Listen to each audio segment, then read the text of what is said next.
morning. It's always a thrill for me to be here at the Web Summit, to be here with all of you, this extraordinary startup community. And I think we come together at such an interesting time. That's why I want to talk today about what I'll describe to you as the next great GPT. And you'll see that we're all, in fact, part of it. I want to talk today about the course of technology, and I want to start by talking about it not in the way that technologists do, but economists. Because for economists, there are two types of products in the world. Most products are single-purpose tools. Like a smoke detector or a lawnmower, they do one thing, and they do that one thing very well. But there are every so often general-purpose technologies, GPTs, as economists have long referred to them, that literally change the world. They are technologies like electricity that can be used across the economy and impact every sector of society. Now, the truth is, there have been three huge industrial revolutions in the last 250 years, and they were all driven by GPTs. The first started in the United Kingdom, and it was steam and then especially ironworking that led to the first industrial societies. The second, starting in the 1880s, the second industrial revolution was built on electricity and machine tooling. And then the third industrial revolution, the story of our lives, has been about computerization. And everywhere one goes, when there is a new industrial revolution, people focus first and foremost on the leading edge, the latest chips, the leading AI models. They matter greatly. But history tells us that one thing matters more than who leads that first wave of innovation. It's not the innovation itself, but it's a second economic term, diffusion. It's the ability to take this technology and diffuse it across an economy, across a country, across a continent, in other words, to get people to adopt the technology broadly. And there's so much I think we can learn from the lessons of the past, including, say, the second industrial revolution, because what you see, for example, was where electricity went, prosperity followed. You see it in the United States. You see it in Portugal. You see it in every country for which there is data. Because electricity transformed the economy, its broad adoption fueled productivity and economic growth. And what was true in the second industrial revolution has been true in the third industrial revolution as well, the last 50 years, which coincidentally really is Microsoft's life on this planet, having been founded 50 years ago in April.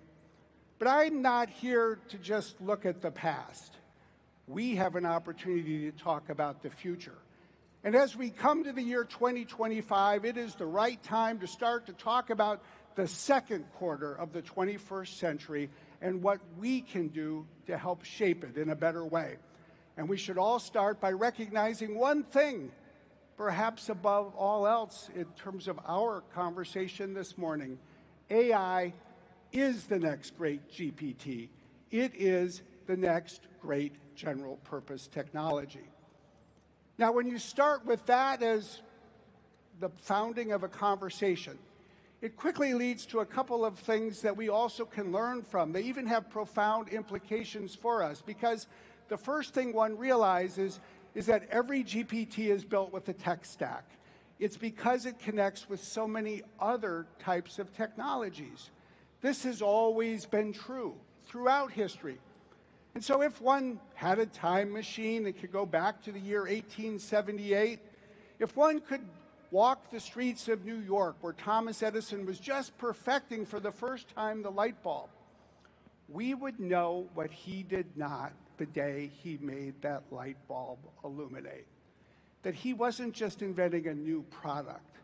He was embarking on building an entire tech stack, something that would require fuel for power plants, electrical grids for distribution, standardization and ultimately appliances for manufacturers and users. We would know what he did not, that electricity was about to create an entire new economy. And we would be able to look back at hindsight and see what this meant, not just for Thomas Edison in New York and New Jersey, but what it meant for the world. In a way that speaks, I think, so strongly and directly to us today, the innovations that made electricity a driver, not just of productivity growth, but of improvement in people's lives, came fundamentally at the appliance layer. All the new appliances that were built, mostly by startups. You go to a country like Germany, you look at a company that was founded based on licensing Edison's patent. It was called AEG. And in the 20 years that followed, they created an electric kettle. They created an electric iron. They created an electric fan. Just imagine what that meant for people on a hot summer day. And they built a new economy in Germany. Fundamentally, this was the fuel that drove the great German Mittelstand forward. It built a prosperous age across Europe. But what I find then so interesting is we can come back to where we are today. We can come back to the year 2024 and we can walk into this arena this morning, and with this perspective, what we recognize is that we're not just individual companies building individual products. We are a new ecosystem building a new tech stack, an AI tech stack. And it starts, interestingly, like electricity with land and power, in this case for chips. Fundamentally, this AI tech stack has three big layers. The infrastructure layer, where the chips are used in data centers, the platform layer, and then the applications layer. And at Microsoft, what we're focused on is not just building products for each layer, but helping to support an ecosystem as a whole.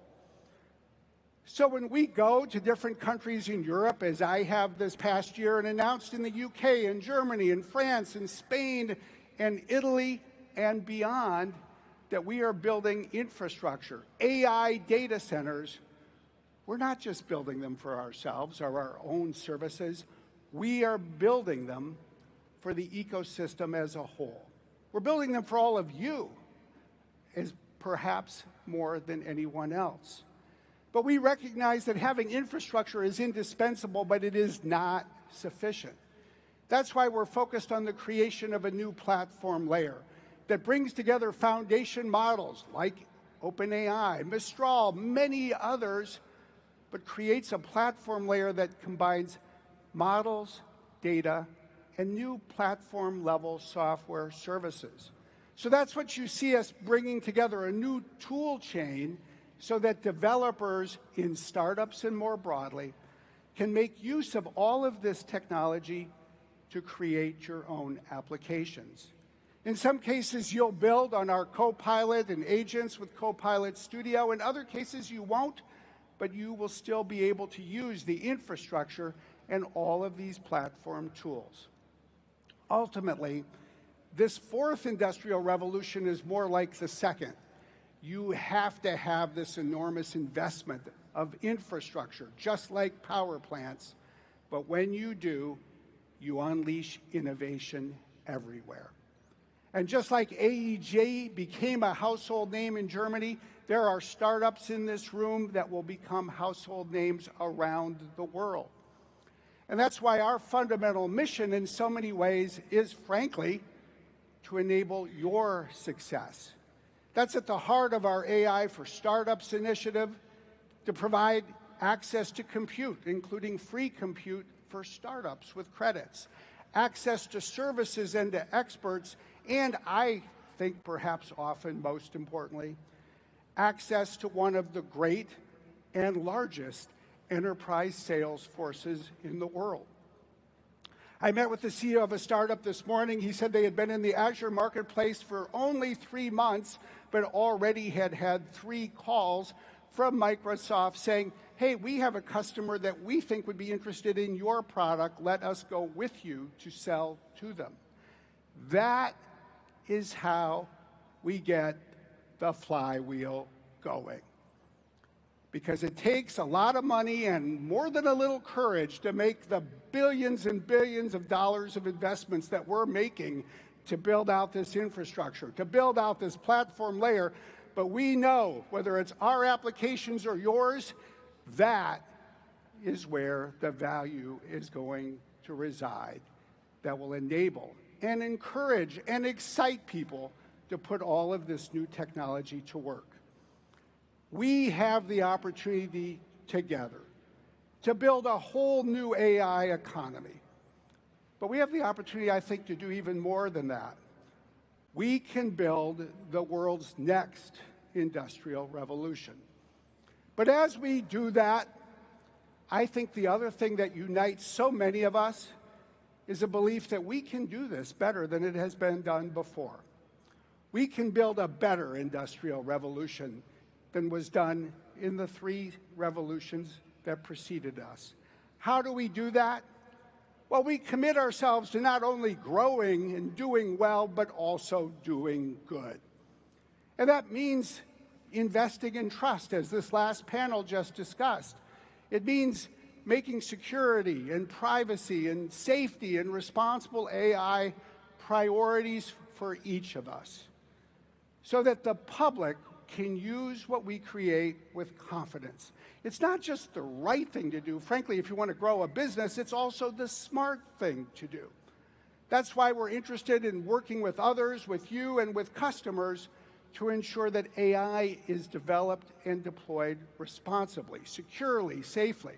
And it's why part of our work as a community is to build out an AI governance regime for communities, for countries, for the world, that start with what we do as individual firms, that will build on industry standards we create, that will require national and international and even global policy.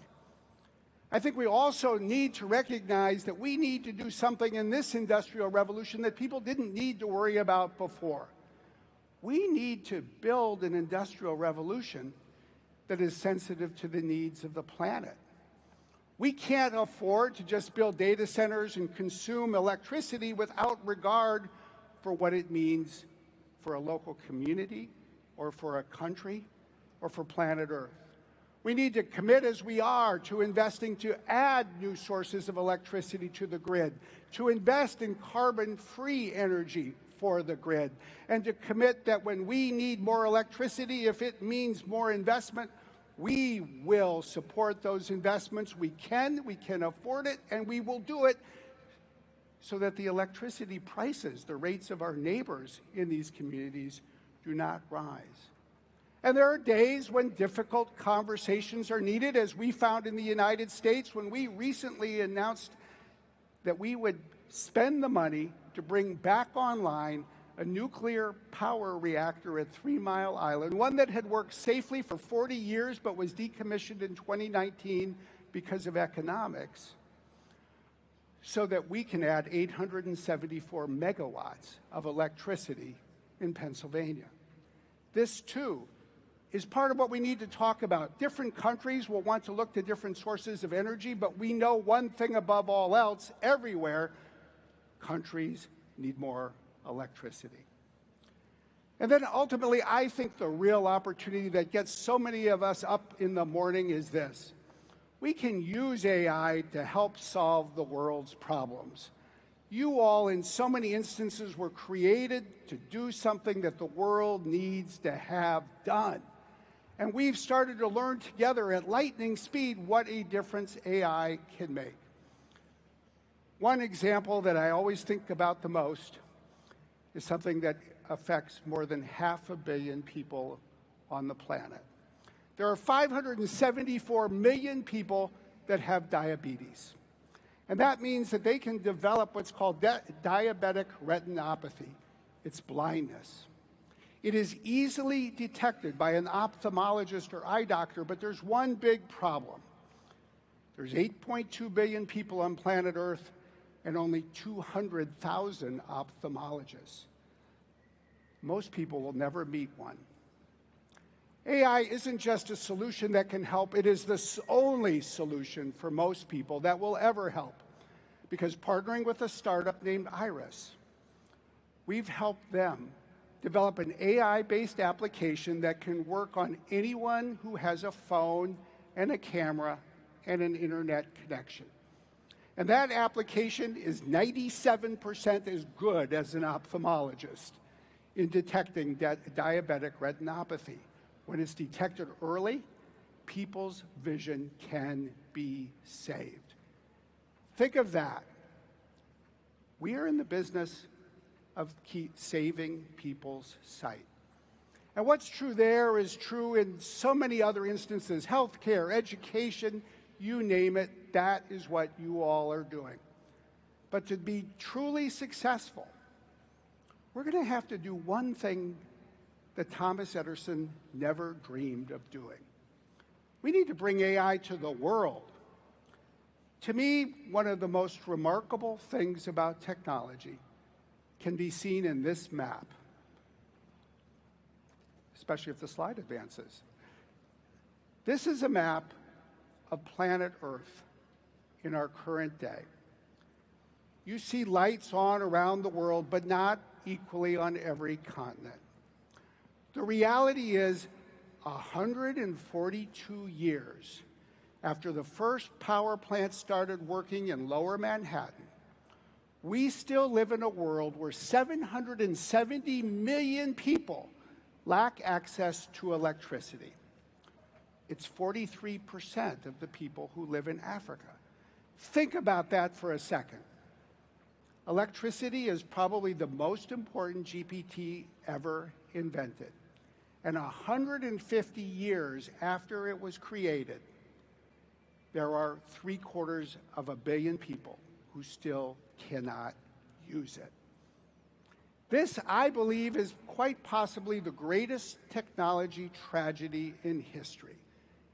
I think it is a sobering reminder of the importance of diffusing technology so it is accessible and affordable to everyone, everywhere. But I think more than that, it is an inspiration.